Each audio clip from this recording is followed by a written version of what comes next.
Nah, teman-teman, kita akan sama-sama belajar bagaimana sih cara menghitung minimal 25 SKP untuk perpanjangan STR kebidanan. Nah, sebelumnya saya mau ajak teman-teman untuk melihat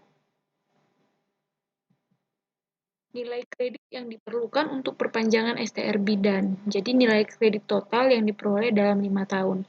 Nah, di sini ada 5 kategori ya. Kategorinya yang pertama itu kegiatan praktek profesi atau pelayanan kebidanan. Nanti kita akan lihat apa-apa saja yang termasuk kegiatan praktik profesi pelayanan kebidanan. Nah, untuk nilai kreditnya sendiri ini tanpa minimal. Artinya tanpa minimal adalah ini bisa tidak dimasukkan ke dalam SKP. Lalu untuk maksimalnya dalam 5 tahun itu harus mencapai 15 SKP. Ini maksimal. Jadi kalau dalam kegiatan praktik profesi teman-teman menghasilkan lebih dari 15 SKP kebidanan, maka yang dihitung hanyalah 15 SKP. Nah, untuk kategori yang kedua, kegiatan pendidikan berkelanjutan. Ini ada 4 poin, tapi bisa kita lihat di sini untuk kognitif, pelatihan klinis wajib, dan pelatihan klinis lainnya minimal kredit poinnya itu adalah 2 SKP. Artinya minimal adalah ini harus dilaksanakan dan minimal itu 2 SKP harus diperoleh. Lalu untuk maksimalnya sendiri, kognitif ini bisa maksimal 4 SKP. Nah, ini yang sering kita ikuti kalau ada seminar-seminar atau workshop atau simposium, kita bisa memasukkannya di sini.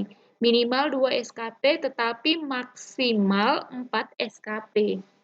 Jadi kalau lebih dari 4 SKP, kita misalnya seminar, yang dihitung itu hanya 4 SKP. Lalu untuk pelatihan klinis wajib itu midwifery update ya, ini minimal 2 SKP dan maksimal 2 SKP. Itu artinya di dalam perpanjangan STR kebidanan MU itu adalah pelatihan klinis yang wajib dilaksanakan. Tetapi dalam era COVID-19 ada keringanan yang diberikan oleh IBI untuk tidak melakukan pelatihan klinis wajib ini karena tidak ada yang namanya pelatihan klinis secara daring. Sebenarnya harus dengan tatap muka, tetapi untuk seminar dan untuk pelatihan klinis lainnya juga tidak dilaksanakan karena ini kan harus tatap muka. Tapi untuk seminar dan SKP-SKP lainnya itu harus dipenuhi tetap minimal itu 25 SKP. Bukan berarti karena midwifery update-nya tidak dilaksanakan, maka jadinya kurang dari 25 SKP. Tidak, itu wajib minimal 25 SKP.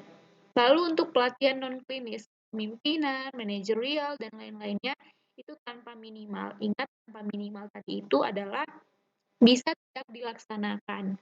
Lalu kategori yang ketiga, kegiatan pengabdian masyarakat atau profesi.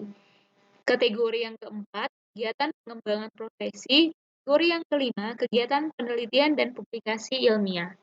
Nah, kita akan kaji satu-satu apa-apa aja yang masuk ke dalam kegiatan praktek profesi, lalu pengabdian masyarakat, pengembangan profesi, dan penelitian publikasi ilmiah.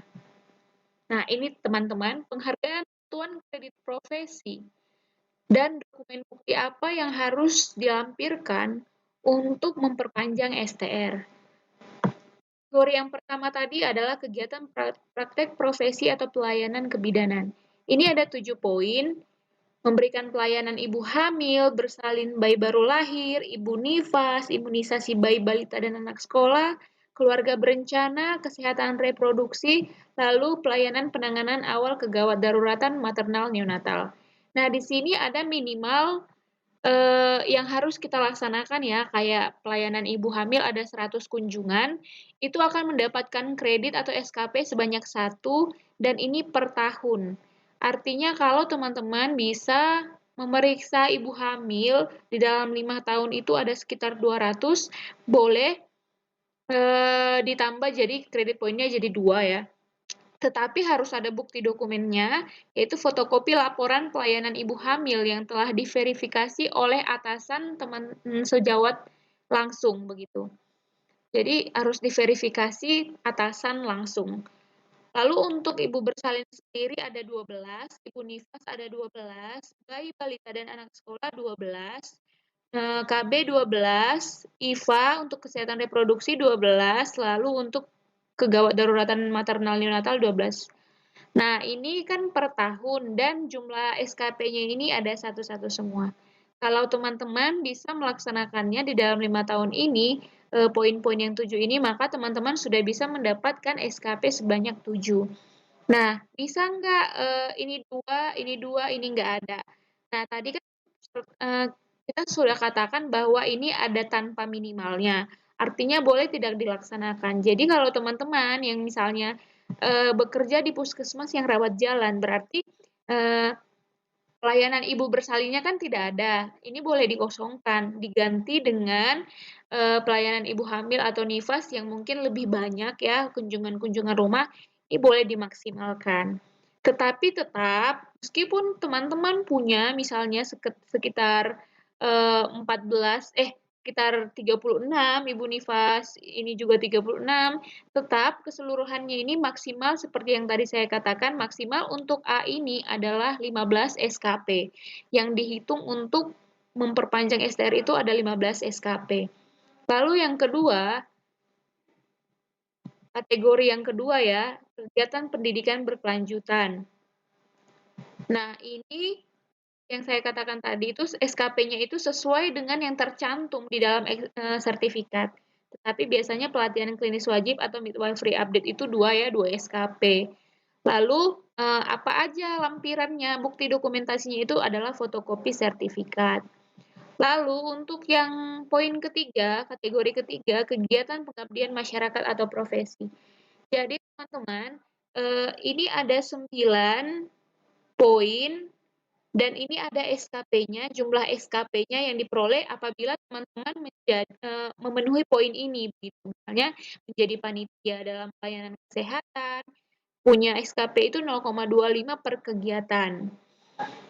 Sama dengan pengurus ranting, kelompok kerja, bakti sosial, ini sosial bagus ya, maksudnya 1 SKP dia, poinnya juga tinggi. Penanggulangan bencana, penyuluhan kesehatan masyarakat, penghargaan. Nah, penghargaan ini juga dikategorikan menjadi kabupaten, nasional, dan internasional dengan SKP 0,5, 1, dan 1. Kalau jadi bidang koordinator, dia mendapatkan 1 SKP dengan melampirkan bukti fotokopi ini. Lalu untuk kategori yang keempat, kegiatan pengembangan profesi. Ini yang mungkin bidan yang menjadi dosen ya. Jadi ini ada poin-poinnya juga, membimbing mahasiswa dalam laporan tugas akhir, tesis disertasi. Ini ada poin-poinnya, semakin tinggi yang lulusan yang mau dibimbing teman sejawat akan semakin tinggi poin SKP-nya ya. Ini dilampirkan dokumentasinya fotokopi cover, lembar pengesahan, abstrak, dan daftar pustaka. Sama juga dengan untuk menguji mahasiswa sama poinnya. 1, 2, 2, 3. Untuk S3 ada 3 ya. Dokumentasinya sama, fotokopi cover, lembar pengesahan, abstrak, dan daftar pustaka. Menjadi narasumber juga, ini untuk menjadi narasumber, nanti poin SKP-nya ada ditentukan sendiri ya. Dan ini fotokopi surat tugas atau SK sebagai dokumentasi atau buktinya begitu. Ada juga menyusun pedoman, menyusun standar, menyusun modul, mereview jurnal atau buku. Ini kayaknya bidan pendidik ya, bidan pendidik yang jadi dosen begitu. Menguji praktek klinik kebidanan menjadi clinical instructor. Kita kembali lagi ke poin C, itu maksimalnya 10 SKP. Jadi tadi yang bakti sosial, jadi tim kegawat daruratan, ketika teman-teman melaksanakannya kan itu per kegiatan ya, kegiatan. Tetapi kalau ada banyak kegiatan begitu, yang maksimal dihitung itu hanya 10 SKP, tidak lebih dari 10 SKP. Begitu juga dengan kategori yang keempat, pengembangan profesi yang untuk bidan pendidik ya, yang membimbing mahasiswa dan menguji mahasiswa, itu maksimalnya 10 SKP. 10 SKP ya, jadi lewat dari 10 SKP, yang dihitung itu cuma 10 SKP. Untuk kegiatan penelitian dan publikasi ilmiah juga jurnal ya, jurnal internasional, itu juga dibagi menjadi terakreditasi atau enggak, lalu itu termasuk nasional dan internasional. Lalu dibagi juga menjadi itu, utama atau anggota begitu.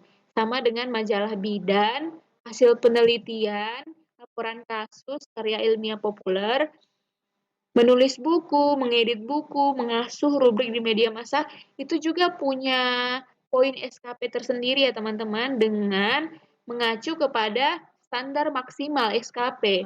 Kalau untuk kategori 5 maksimalnya itu 5 SKP. Nah, begitu teman-teman, sekedar informasi bagaimana cara menghitung minimal. Sebenarnya 25 SKP itu adalah minimal.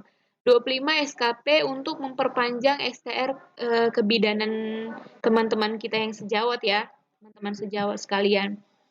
Nah, mungkin untuk teman-teman yang baru pertama kali untuk memperpanjang STR, mungkin bisa menginisiatifin ya, mana-mana saja yang eh, untuk saat ini bisa kita capai begitu, kayak misalnya kegiatan profesi ini rata-rata ini bisa kita capai ya, bahkan per tahunnya aja mungkin 12 itu lebih begitu. Jadi lebih dimaksimalkan di sini supaya di kategori A dia bisa mencapai 15 SKP. Lalu untuk kegiatan berkelanjutan ini kalau poin ketiga ini kan seminar, simposium, workshop itu kan maksimalnya tadi adalah 4 SKP. Maksimalnya 4 SKP. Pelatihan klinis wajib 2 SKP. Pelatihan klinis lainnya 4 SKP. Berarti 10 SKP. 10 SKP yang harus teman-teman maksimalkan. Nah, kalau teman-teman masih pelatihan klinis lainnya cuma satu, minimal 8 SKP, maksimal 8 SKP, berarti sudah 23 SKP. Kalau A dan B dipenuhi, jadi tinggal 2 SKP lagi kan. Teman-teman mungkin bisa bakti sosial bisa, teman-teman pilih di bakti sosial bisa, di tim penanggulangan bencana bisa, penyuluhan kesehatan masyarakat ini juga bisa per kegiatan. Jadi per kegiatan ini kan berarti bisa beberapa kali kegiatan untuk mencapai SKP yang kurang begitu. Jadi 25 SKP minimal SKP-nya itu bisa terpenuhi. Demikian teman-teman penyampaian saya untuk menyampaikan informasi terkait SKP di perpanjangan STR kebidanan. Terima kasih.